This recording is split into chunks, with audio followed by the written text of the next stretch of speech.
Good morning students. इसके पहले वाले वीडियो में हमने आपको बताए थे भौतिक अधिशोषण रासायनिक अधिशोषण के बीच अंतर और अधिशोषण को प्रभावित करने वाले कारक के बारे में। फिर उसके बाद अधिशोषण के उपयोग के बारे में बताए थे।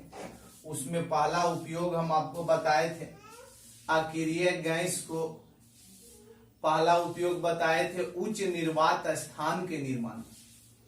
उच्च निर्वात स्थान के निर्माण में आज हम आपको करने का आते दूसरा उपयोग बता रहे हैं गैस माशक के रूप में। गैस को मारने वाला या गैस को नष्ट करने वाला। गैस को नष्ट करने वाले पदार्थ गैस माशक होते हैं, या गैस को हटाने वाले जो पदार्थ होते हैं उसको भी गैस माशक कहेंगे, या गैस को नष्ट करने वाले जो पदार्थ होते हैं उसको भी करने का अर्थ है कि गैस माशक कहेंगे।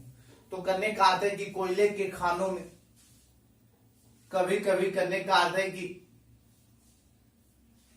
खानों में उपस्थित दरार से विषैली गैस निकलना स्टार्ट हो जाता है। विषैली गैस निकलना स्टार्ट हो जाता है और उस विषैली गैस के स्थान पर चारकोल के टुकड़े को रख देते हैं, तो वह चारकोल के टुकड़े अधिशोषण प्रक्रिया के द्वारा गैस को अवशोषित कर लेता है। विषैली गैस को अवशोषित कर लेता है, फिर उसके बाद चारकोल के टुकड़े को हटा देते। तो करने का अर्थ है चारकोल का टुकड़ा क्या कहलाएगा? गैस माशक के रूप में। क्या कहलाएगा? गैस के माशक के रूप में। यानी कोयले के खानों में काम करने वाले मजदूर विषैली गैसों का सामना करता है, तो जिस स्थान से विषैली गैस निकलता है उस स्थान पर अधिशोषक पदार्थ के रूप में चारकोल के टुकड़े को रख देते हैं, तो वह अधिशोषण प्रक्रिया के द्वारा विषैली गैस को अवशोषित कर लेता है। और करने का अर्थ है इस तरह से चारकोल का टुकड़ा गैस माशक के रूप में उपयोग होता है। तो करने का अर्थ है खानों के अंदर काम करने वाले मजदूर विषैली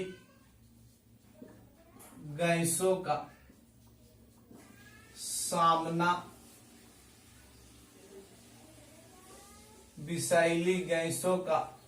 सामना करता है, और जिस स्थान से विषैली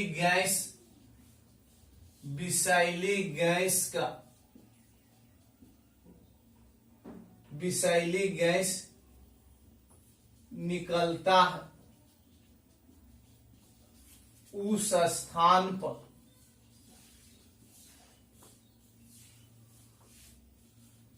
चारकोल के टुकड़े को रख देने पर चारकोल के टुकड़े को रख देने पर वह विषैली गैस को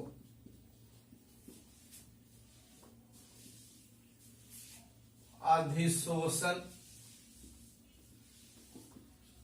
प्रक्रिया के द्वारा अवशोषित कर लेता है और चारकोल के टुकड़े को गैस माशक के रूप में उपयोग करते हैं।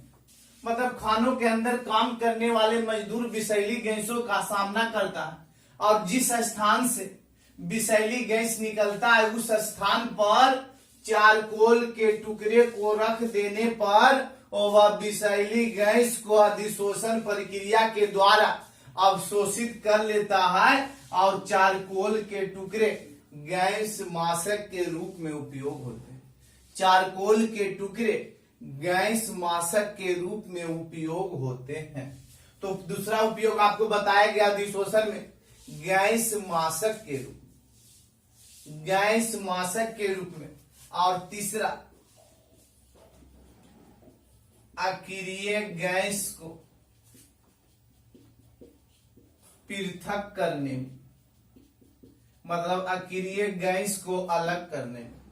तो इसके पहले हम अधिशोषण में आपको बताए थे कि नारियल के चारकोल, नारियल का जो खपरी होता है उसको जलाते हैं तो नारियल का चारकोल अक्रिय गैस को अधिक अवशोषित करता है और दूसरे गैस को अधिक अवशोषित नहीं करता है। दूसरे गैस को अवशोषित नहीं करता तो मान लीजिए कि गैसों के मिश्रण में ऑक्सीजन रहे, नाइट्रोजन रहे, वहां पर हीलियम भी रहे, तो जैसे ही उस स्थान पर हम नारियल के चारकोल को लावेंगे तो नारियल के चारकोल सिर्फ और सिर्फ हीलियम को अवशोषित करेगा, लेकिन अक्रिय गैस हीलियम को अवशोषित करेगा लेकिन हाइड्रोजन और ऑक्सीजन गैस को अवशोषित नहीं करेगा। तो इस प्रकार हम अक्रिय गैस को अलग कर सकते हैं। गैसों के मिश्रण में से अक्रिय गैस को हम आसानी से अलग कर सकते हैं। कौन सा प्रक्रिया का उपयोग करके? अधिशोषण का उपयोग करके। नारियल के चारकोल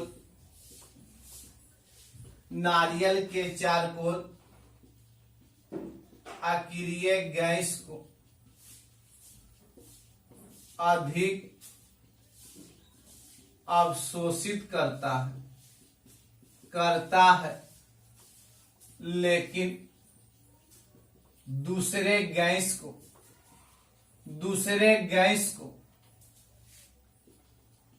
अधिशोषित नहीं करता है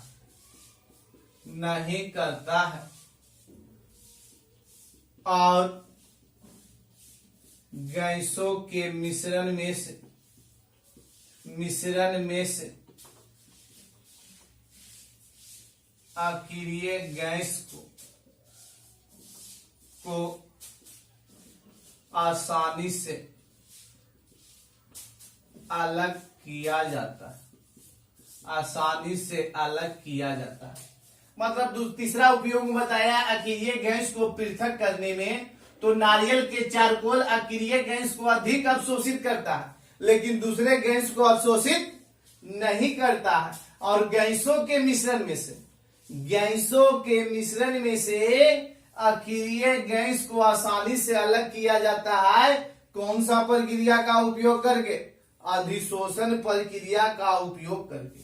कौन सा प्रक्रिया का उपयोग करके? अधिशोषण प्रक्रिया का उपयोग करके। और तीसरा पॉइंट है आर्द्रता को नियंत्रित करने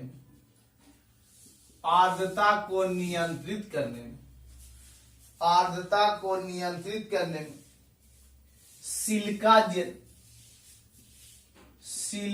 जेल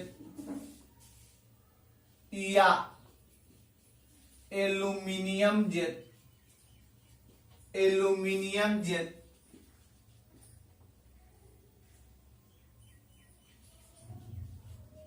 आर्द्रता को एल्यूमीनियम जेल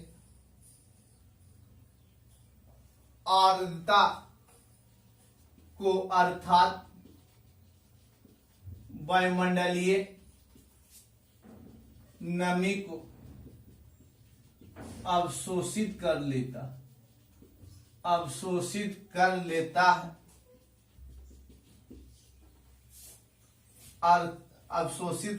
है अधिशोषण प्रक्रिया का उपयोग करके आर्द्रता को नियंत्रित किया जाता है। आर्द्रता को नियंत्रित किया जाता है।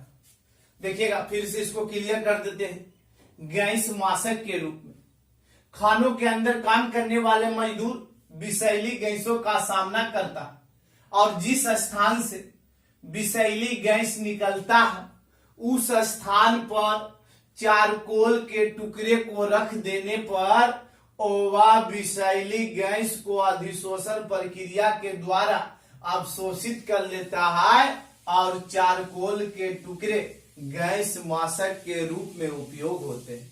चारकोल के टुकड़े गैस माशक के रूप में उपयोग होते हैं। उसी प्रकार पॉइंट नंबर तीसरा, अक्रिय गैस को पृथक करने में, यानी अक्रिय गैस को अलग करने में। तो नारियल के चारकोल अक्रिय गैस को अधिक अवशोषित करता है, लेकिन दूसरे गैस को अवशोषित नहीं करता। यानी नारियल के चारकोल अक्रिय गैस को अधिक अवशोषित करता है, लेकिन दूसरे गैस को अवशोषित नहीं करता है, और गैसों के मिश्रण में से अक्रिय गैस को आसानी से अलग किया जा सकता है। उसके बाद चौथा पॉइंट में बताया गया, चौथा की आर्द्रता को नियंत्रित करने में सिलिका जेल और एल्युमिनियम जेल आर्द्रता को, अर्थात वायुमंडल में जो नमी होता है उसको अवशोषित कर लेता है, और अवशोषित करने के बाद यानी वायुमंडल में जो नमी होता है उसको अवशोषित कर लेता है, और यह अधिशोषण प्रक्रिया का उपयोग करके आर्द्रता को नियंत्रित किया जा सकता है। तो सभी में गैस माशक में रहे या अक्रिय गैस को पृथक करने में या आर्द्रता को नियंत्रित करने में, तीनों में अधिशोषण प्रक्रिया का उपयोग हुआ। तीनों में अधिशोषण प्रक्रिया का उपयोग हुआ है। इसके पहले वाले वीडियो में बताए थे उच्च निर्वात स्थान के निर्माण में, उसमें भी अक्रिय यानी अधिशोषण का उपयोग। तो उच्च निर्वात स्थान के निर्माण में, दूसरा गैस माशक के रूप में, तीसरा अक्रिय गैस को पृथक करने में, चौथा आर्द्रता को नियंत्रित करने में, इस सभी प्रक्रिया में अधिशोषण का उपयोग होता है। अधिशोषण का उपयोग होता है, और सभी प्रक्रिया में अधिशोषण का उपयोग किया जाता है। फिर आगे देखिएगा और बहुत उपयोग है, तो सभी को व्याख्या करना कोई बड़ी बात नहीं विद्यार्थी। तो 3-4 को की व्याख्या हमने आपको कर दिया, बाकी करने का आगे सबको।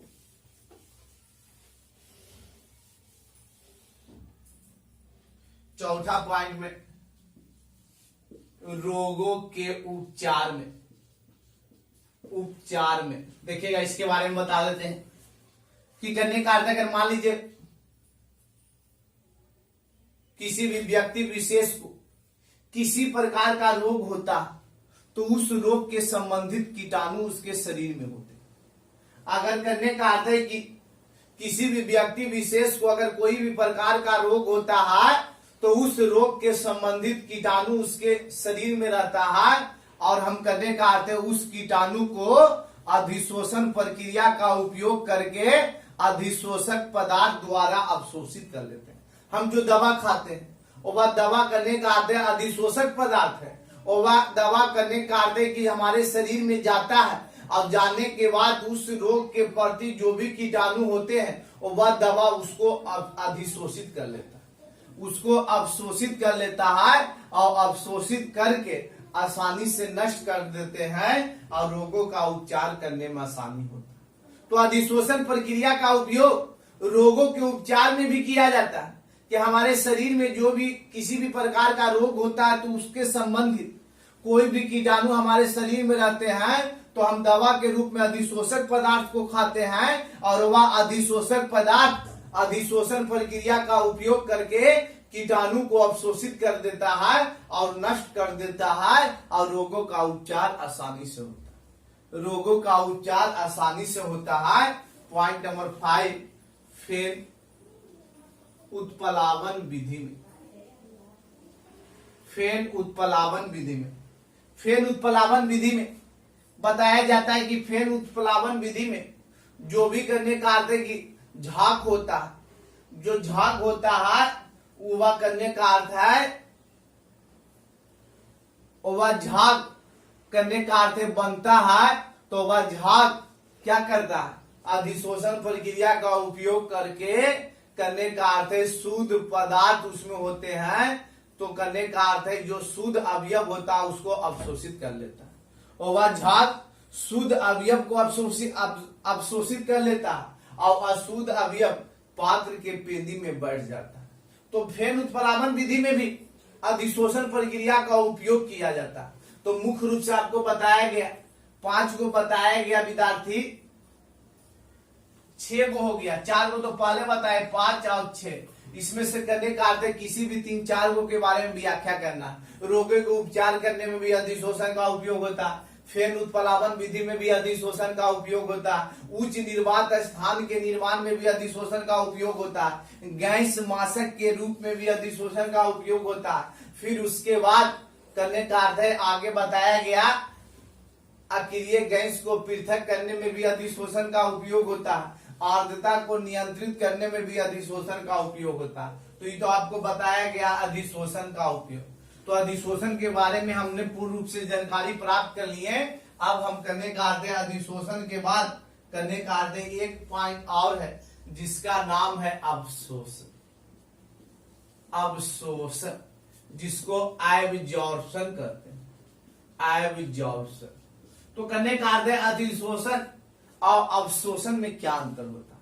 तो अधिशोषण पदार्थ, अधिशोषण प्रक्रिया में अगर मान लीजिए ठोस पदार्थ है या ठोस पदार्थ है, तो ये ठोस पदार्थ जो है इसमें करने का अर्थ है कि गैस या द्रव के अणु ठोस पदार्थ के सतह पर सीमित होता है, ठोस पदार्थ के सतह पर चिपकता है। तो अगर करने का अर्थ है किसी भी ठोस पदार्थ में द्रव या गैस के अणु ठोस पदार्थ के बाहरी सतह पर चिपक जाता है, तो ये प्रक्रिया अधिशोषण कहलाता है। यह प्रक्रिया अधिशोषण कहलाता है, जिसको आप पहले जानते हैं, पहले से जानते हैं। लेकिन अवशोषण में है कि किसी भी ठोस पदार्थ में द्रव या गैस के अणु बाहरी सतह से होते हुए आंतरिक सतह में प्रवेश कर जाता है। बाहरी सतह से होते हुए, बाहरी सतह में तो होगा तो अधिशोषण, लेकिन अवशोषण में बाहरी सतह तक ही सीमित नहीं रहता, बाहरी सतह से होते हुए आंतरिक सतह तक प्रवेश कर जाता है। आंतरिक सतह तक प्रवेश कर जाएगा तो हम उसको कहेंगे अवशोषण। क्या कहेंगे? अवशोषण। अधिशोषण ठोस पदार्थ के बाहरी सतह तक सीमित होता है, लेकिन अवशोषण की वैसी घटना नहीं है। अवशोषण ठोस पदार्थ के बाहरी सतह से होते हुए आंतरिक सतह तक प्रवेश करता है, आंतरिक सतह तक प्रवेश करता है। यानी करने का अर्थ हम बोल सकते हैं अवशोषण वैसी घटना, अवशोषण वैसी घटना है, अवशोषण वैसी घटना है, और वैसी घटना है, और वैसी घटना है जिसमें, और वैसी घटना, अवशोषण वैसी घटना जिसमें ठोस पदार्थ पर गैस या द्रव के अणु बाहरी सतह से होते हुए आंतरिक सतह तक प्रवेश कर जाता, तो उसे अवशोषण कहते हैं, उसे अवशोषण कहते हैं। मतलब कहने का अर्थ है कि अधिशोषण वैसी घटना है जिसमें ठोस पदार्थ पर गैस या द्रव के अणु बाहरी सतह से होते हुए, अभी जिसके पहले थोड़ा सा पहले बताए थे कि बाहरी सतह से होते हुए आंतरिक सतह तक प्रवेश कर जाता है, तो अब उसे हम क्या कहते हैं? अवशोषण करते हैं। एग्जाम्पल में काली चूना, जिसको calcium hydroxide, calcium chloride, phosphorus pentoxide तथा सांद्र H2SO4 का अवशोषक है। मतलब करने का अर्थ है कि कली चूना कैल्शियम क्लोराइड P2O5 तथा सांद्र H2SO4 का अवशोषक है। मतलब करने का अर्थ है कि कैल्शियम ऑक्साइड कली चूना और उसमें करने का अर्थ है कली चूना, मान लीजिए कली चूना, तो कली चूना है, तो ये कली चूना में जैसे ही हम करने का अर्थ है कि कली चूना को सांद्र H2SO4 में डुबाते हैं, सांद्र H2SO4 में डुबा दिए, सांद्र H2SO4 में डुबा दिए, तो यह कली यानी सांद्र H2SO4 करने का अर्थ है कि कली चूना के आंतरिक सतह से होते यानी बाहरी सतह से होते हुए आंतरिक सतह तक प्रवेश कर जाता है। बाहरी सतह से होते हुए आंतरिक सतह तक प्रवेश कर जाएगा। काहे की करने का अर्थ ही अवशोषण हो। यह घटना क्या कहलाता? अवशोषण कहलाता। तो अवशोषण के बारे में हम आपको बताए थे कि करने का अर्थ है कि अवशोषण वैसी घटना, अवशोषण वैसी घटना है जिसमें ठोस पदार्थ पर द्रव या गैस के अणु बाहरी सतह से होते हुए आंतरिक सतह तक प्रवेश कर जाता है, तो उसे हम अवशोषण कहते हैं। एग्जाम्पल में कली चूना comma calcium chloride comma P2O5 तथा सांद्र H2SO4 का अवशोषक है। जैसे ही करने का आते कली चूना का टुकड़ा को रखेंगे तो यह तीनों को अवशोषित कर लेगा और तीनों को अवशोषित करके करने का अर्थ है कि कली चूना के आंतरिक सतह तक प्रवेश कर जाता है, तो यह घटना अवशोषण कहलाता है। यह घटना आपको अवशोषण कहलाएगा। इस घटना को हम क्या कहेंगे? अवशोषण कहेंगे। तो करने का अर्थ है अधिशोषण अवशोषण में कोई अंतर नहीं विद्यार्थी। अवशोषण भी आप आसानी से समझ गए और अधिशोषण भी पहले से समझे हुए हैं। तो दोनों में ही अंतर होता है कि अधिशोषण ठोस पदार्थ के बाहरी सतह तक, तो अवशोषण ठोस पदार्थ के आंतरिक सतह तक। तो इसका करने का अर्थ क्वेश्चन आपको हम बता देते हैं। अधिशोषण तथा अवशोषण के बीच अंतर, यानी करने का क्वेश्चन है कि अधिशोषण तथा अवशोषण के बीच अंतर।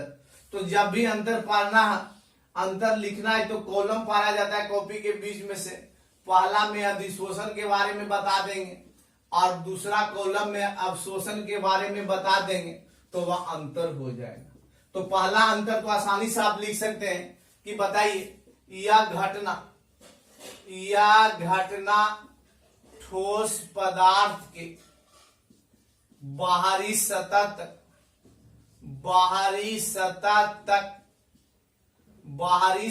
तक सीमित होता। तो बताइए अधिशोषण घटना ठोस पदार्थ के बाहरी सतह तक सीमित होता, लेकिन इसमें आसानी से आप बोल सकते हैं यह घटना ठोस पदार्थ के आंतरिक सतह तक सीमित होता, आंतरिक सतह तक सीमित होता है। यानी बताया गया, पहला अंतर आपको बताया गया कि यह घटना ठोस पदार्थ के बाहरी सतह तक सीमित होता है, तो उस साइड यानी अवशोषण में बताया गया यह घटना ठोस पदार्थ के आंतरिक सतह तक सीमित होता, आंतरिक सतह तक सीमित होता। दूसरा पॉइंट, यह ऊष्माक्षेपी होता, यानी अधिशोषण ऊष्माक्षेपी होता है। तो बताइए यह ऊष्माक्षेपी तथा ऊष्माशोषी दोनों प्रकार के होते हैं। दोनों प्रकार के होते हैं। यानी अधिशोषण ऊष्माक्षेपी तो अवशोषण ऊष्माक्षेपी या ऊष्माशोषी दोनों प्रकार के होते हैं, यानी दोनों प्रकार के होते हैं। इसमें अधिशोषण में पॉइंट नंबर 3, इसमें ऊर्जा परिवर्तन आवश्यक होता। अधिशोषण में ऊर्जा परिवर्तन आवश्यक होता, लेकिन अवशोषण में इसमें ऊर्जा परिवर्तन आवश्यक नहीं होता। इसमें ऊर्जा परिवर्तन आवश्यक होता अधिशोषण में, लेकिन इसमें ऊर्जा परिवर्तन आवश्यक नहीं होता अवशोषण में। पॉइंट नंबर 4 में इसमें मुक्त ऊर्जा में कमी होती। इसमें मुक्त ऊर्जा में कमी होती है। आई साइड इसमें मुक्त ऊर्जा अप्रभावित होता, मतलब न कमी न वृद्धि, अप्रभावित होता। मतलब करने का आते देख लीजिए, अधिशोषण और अवशोषण के बीच अंतर में बताया गया कि अधिशोषण और अवशोषण के बारे में सबसे आसानी से बताया गया कि करने का आते यह घटना ठोस पदार्थ के बाहरी सतह तक सीमित होता है अधिशोषण में, और अवशोषण में यह घटना ठोस पदार्थ के आंतरिक सतह तक सीमित होता। ठोस पदार्थ के आंतरिक सतह तक सीमित होता या ऊष्माक्षेपी होता। यानी किस साइड? अधिशोषण की तरफ या ऊष्माक्षेपी होता है, लेकिन अवशोषण में या ऊष्माक्षेपी तथा ऊष्माशोषी दोनों प्रकार के होते हैं। या ऊष्माक्षेपी तथा ऊष्माशोषी दोनों प्रकार के होते हैं, लेकिन अधिशोषण में जो भी ऊर्जा परिवर्तन आवश्यक होता है। यानी अधिशोषण में ऊर्जा परिवर्तन आवश्यक होता है, लेकिन अवशोषण में ऊर्जा परिवर्तन आवश्यक नहीं होता है। और अधिशोषण में जो मुक्त ऊर्जा में कमी होती है, लेकिन अवशोषण में मुक्त ऊर्जा अप्रभावित होता है।